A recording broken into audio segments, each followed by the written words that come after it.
আসসালামু আলাইকুম রহমতুল্লাহি ওবরকাতু। নাহমাদু ওয়া নুসাল্লি আলা রাসূলিহিল কারীম।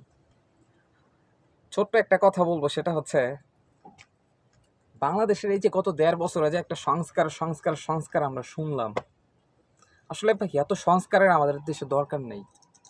শুধু একটা জায়গায় যদি আমরা সংস্কার করতে পারি, আমাদের দেশটা পুরাটাই স্বর্ণে রূপান্তরিত হইতো। কোথায়? আমরা জাতীয় সঙ্গীতে বলি, আমার সোনার বাংলা আমি তোমায় ভালোবাসি। এই আমার দেশটা সত্যি সোনার বাংলা হইতো যদি আমরা একটা জায়গায় সংস্কার করতে পারতাম। সে একটা জায়গাটা হইল বাংলাদেশের নির্বাচন প্যানেলের সংস্কার। যেমন ধরেন যে মেম্বার হইতে হইলে আপনাকে ন্যূনতম ইন্টার পাস হইতে হইব।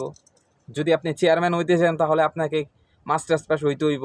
যদি আপনি সরকার হইতে চান তাহলে আপনারে বিসিএস ক্যাডার বা এর চাইতে উঁচু পর্যায়ের একটা শিক্ষাগত যোগ্যতা আপনার থাকতে হবে, তাহলে আপনি উপমন্ত্রী বলেন, শিক্ষামন্ত্রী বলেন, বা আপনি মন্ত্রী পর্যায়ে হইতে পারবেন।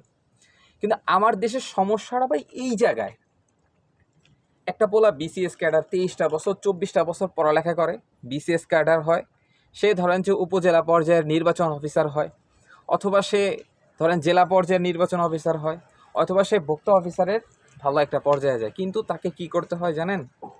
তাকে এই যে একটা অশিক্ষিত গন্ডার, যার কাছে টাকা পয়সা আছে, হইলেই তো নির্বাচন করা যায়, সে উপজেলা চেয়ারম্যান হয়ে যায়, সে এমপি হয়ে যায়, যেটা আমরা বিগত 17 বছর যাবৎ দেখে আসতেছি।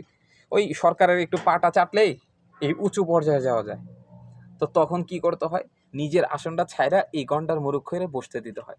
ভাই এই একটা সংস্কার যদি আমার দেশে হয়, প্রত্যেকটা জায়গায় শিক্ষিত ব্যক্তিদেরকে প্রাধান্য দেওয়া হয়, তাহলে দেখবেন ভাই আমার দেশ সত্যি স্বর্ণের হয়ে গেছে।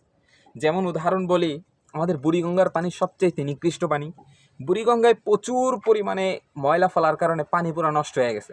এখন বুড়িগঙ্গা পরিষ্কার করার জন্য আপনাকে এটা করার দরকার নাই যে পুরো বুড়িগঙ্গার ময়লা সব উঠে ফেলেন, দরকার নেই। আপনি বুড়িগঙ্গার মধ্যে 1 মাস ময়লা ফেলানো বন্ধ করে দেন, ব্যাস 1টা মাস দেখবেন বুড়িগঙ্গার পানি এমনিই পরিষ্কার হয়ে গেছে। পুরা বুড়িগঙ্গা নিজেই নিজেকে পরিষ্কার করে নিবে। তো আল্লাহ পাক আমাদেরকে বোঝার ক্ষমতা দান করুক। দেশের মৌলিক যে সংস্কারটা, আল্লাহ পাক যেন সেই সংস্কারটা করার তৌফিক দান করুক। আসসালামু আলাইকুম ওয়া রাহমাতুল্লাহি ওয়া বারাকাতুহু।